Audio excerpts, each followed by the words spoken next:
अवामी आवाज़ media group जे तरफ़ां जेका कैंपेन शुरू कई वई आहे, 21वीं सदीअ जी आवाज़, अॼु जी औरत हुजे बाइख़्तियार।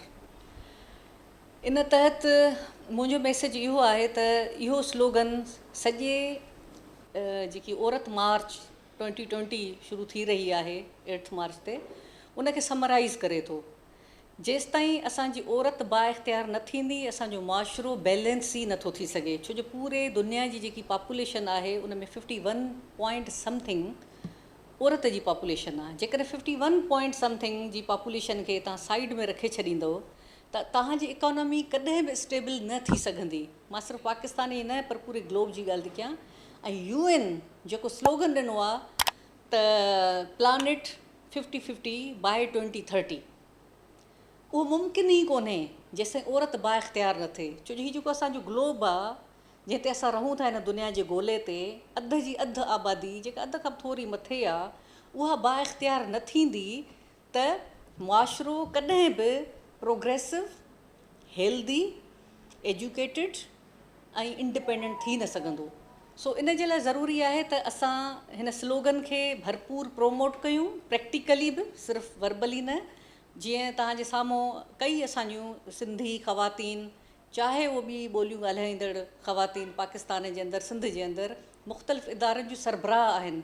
ऐं उन्हनि जे अचण सां थियो इहो आहे त उन्हनि इदारनि तमामु घणी प्रोग्रेस कई आहे, छो जो उन्हनि जे अचण सां ॿियनि औरतुनि खे हिकिड़ी हिमत मिली आहे, हिमत अफ़ज़ाई थी आहे, ऐं उहे बि हाणे कॉन्फिडेंटली पंहिंजे घरां निकिरनि थियूं, वर्क प्लेस ते अचनि थियूं, जॉब कनि थियूं ऐं पंहिंजनि इदारनि में कंट्रीब्यूशन कनि थियूं। ॿियो हिकिड़ो मिसाल ॿुधायां त पूरी दुनिया में जॾहिं तव्हां ॾिसंदव हुकुमरान, चाहे मेल हुजे या फीमेल, जेसिंडा ऑर्गन जॾहिं न्यूज़ीलैंड में इहो इवेंट थियो जंहिंमें मुस्लमाननि खे हिट कयो वियो, मुस्लमाननि खे तमामु बुरी तरह सां उन ते हमिलो कयो वियो, त छो जो हीअ औरत हुई प्राइम मिनिस्टर, त उन इन कॉम्प्लिकेटेड इशू खे, छो जो औरत हुई, माउ हुई, त ममता रखंदड़ हुई, कहिड़े नमूने सां डील कयो जो वॾी खून रेज़ी खां इहो वाक़ियो मज़ीद बची वियो।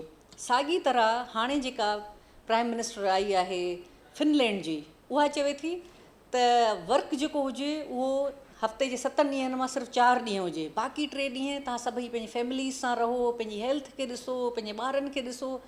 जेकी औरत आहे उहा ईअं थी ॾिसे शयुनि खे, मुल्क ईअं थी हलाए। पर जेकॾहिं तव्हां ट्रंप ॾिसो त ट्रंप जी पॉलिसी छा आहे त ईरान ते बि हमिलो करिणो आहे, त चाइना जी इकोनॉमी मथे थी थिए त उनखे बि हिट करिणो आहे, त पोइ पाकिस्तान सां नाहे ठहिणो। हाणे मां ईअं नथी चवां त सभु मर्द ईअं हूंदा, पर असां हिकिड़ो तरीक़ेकार था ॾिसूं औरत ऐं मर्द जी हुक्मरानीअ जो। जॾहिं औरत हुक्मरान थिए थी त उहा पीस जे तरफ़ वञे थी, हारमनी तरफ़ वञे थी, यूनिटी तरफ़ वञे थी, प्रोग्रेस जे तरफ़ वञे थी। ऐं जॾहिं मर्द हुक्मरान थिए थो, ट्रंप जहिड़ो या मोदी जहिड़ो, त उहो जंग ऐं जदल जी ॻाल्हि करे थो, उहो ॿियनि जी बाउंड्रीज़ क्रॉस करण जी ॻाल्हि करे थो, उनखे हर शइ ते कब्ज़े करण जो शौक़ु आहे।